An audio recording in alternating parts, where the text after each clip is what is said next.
değerli basın mensupları, sivil toplum örgütlerimizin saygıdeğer temsilcileri, değerli Hasankeyfliler ve saygıdeğer Hasankeyf gönüllüleri, doğal ve tarihi değerlerimizin korunması için çaba sarf eden siz saygıdeğer katılımcılar. Bir kez daha ifade etmek isteriz ki Hasankeyf insanlığın ortak mirasıdır. Dicle Vadisi hepimizindir. Bu bilinçle hep birlikte sahip çıkma, koruma ve geleceğe aktarma çabamızı sürdürmemiz gerekiyor. Bugün Başbakan Sayın Recep Tayyip Erdoğan öncülüğünde Ilısu Barajı'nın temel atma töreni gerçekleşecek. Kuşkusuz insanlarımız ülkemize ve bölgemize yapılan ve yapılacak olan her türlü yatırımı sevinçle karşılayacak ve alkışlayacak bir durumdadır. Bölgemizin sosyoekonomik durumu ve işsizliğin had safhada olması bizleri yapılacak bir yatırımın öncelikle bu boyutuyla değerlendirmeye götürmektedir. Bu nedenle de Ilısu Barajı projesine karşı çıkarken meseleyi her boyutuyla ele alma, değerlendirme, getiri ve götürülerini hesaplama ihtiyacını hissettik. Zor bir karar olsa da Hasankeyf'i yaşatma girişimi olarak bizler Ilısu Barajı'nın yapılmasına karşı çıkmak gerektiği sonucuna vardık.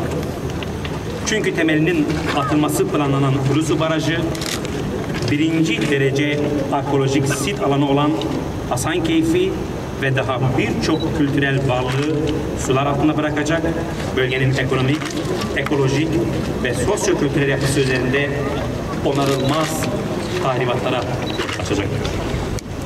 Ilısu Barajı projesi, barajın yapımına dair karar ve tartışma süreçlerine konunun uzmanlarını, ilgili kurumları ve bölge halkını yeterince ve etkin bir şekilde dahil etmemiş, proje alanındaki doğal ve kültürel varlıkların ve bölge halkının uğrayacağı zararlar üzerinde gereken ciddiyetle durulmamıştır, eğilinmemiştir, yeterince miktarda müzakere edilmemiştir.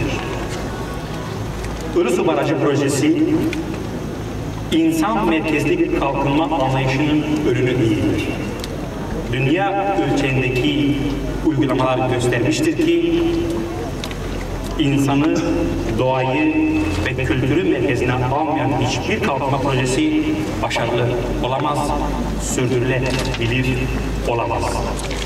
Bu nedenledir ki yapılan en ufak bir yatırımı bile sevinçle karşılayan bölge insanımız söz konusu projeye sıcak yaklaşmamakta, karşı çıkmaktadır.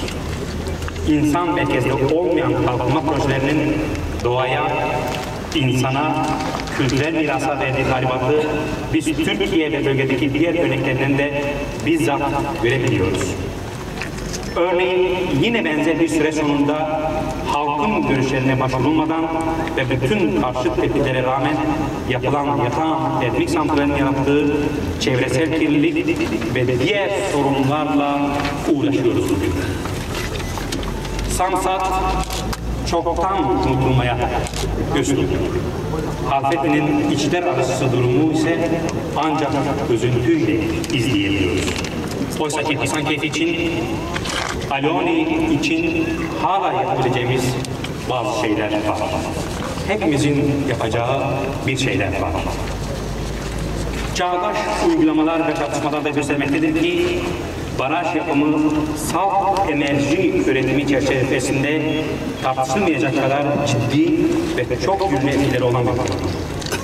Ilısu Barajı çerçevesinde bu projenin insani, doğal ve kültürel etkileri, maliyetleri, getirileri arasında sağlanması gereken çıkar dengesi maalesef göz ardı edilmiştir.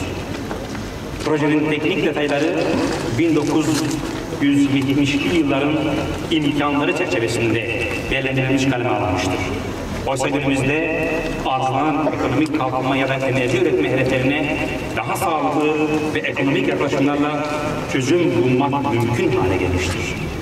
Bizler böylesine ciddi sakıncalar doğurabilecek bir projenin temeli atılırken eldeki daha farklı alternatiflerin neden değerlendirilmediği sorusunu soruyoruz kendimize. Amaç enerji üretmekse bu daha az tahrikkar ve ekolojik yöntemlerle de çözülebilir, elde edilebilir. Bizler insanı ve onun duyarlılıklarını göz ardı eden bir kalkınma anlayışını da reddediyoruz. İnsan merkezli bir kalkınma anlayışının politikanın merkezine yerleşmesinin ülkemiz ve halkımızın geldiği düzey itibariyle elzem olduğuna inanıyoruz.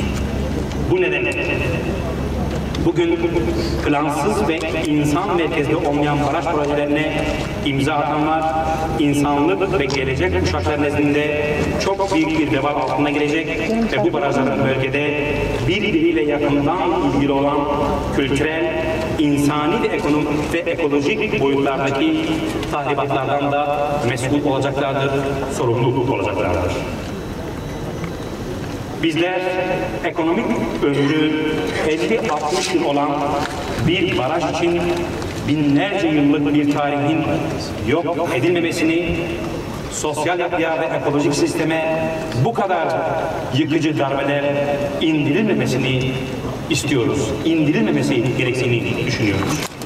Bu nedenle Sayın Başbakan'dan randevu talep ederek ve kendisini düzenletmiş olduğumuz etkinliğe davet ederek hükümeti, kendi yurttaşları, tarih ve gelecek kuşaklar nezdinde sorumlu olmaya, doğa, kültür ve insana karşı yapılacak olan bu tahribata izin vermemeye çağırdı. Bu çağrımız halen geçerlidir. Halen geç kalmış değiliz. Biliyorsunuz temel atma töreni saat 2'de gerçekleşecek. Dolayısıyla bu temel atma töreninden vazgeçilebilir. Siz değerli basın mensuplarından sorumluluğumuzu paylaşmanızı ve var olan duyarlılığımızı sergilemenizi de aynı zamanda istirham ediyoruz, talep ediyoruz. Sizler ne kadar büyük bir destek verirseniz ve bizi ne kadar çok sahiplenirseniz Hasankeyf o kadar uzun yaşayacaktır. Sizin bize vermiş olduğunuz destekle barajın yıkılmaması yönündeki argümanlarımız görünür, güçlü ve haklı olduğu ortaya çıkacaktır. Ben bir kez daha katkılarından dolayı, katılımlarından dolayı hepinize içtenlikle teşekkür ediyorum. Hasankeyf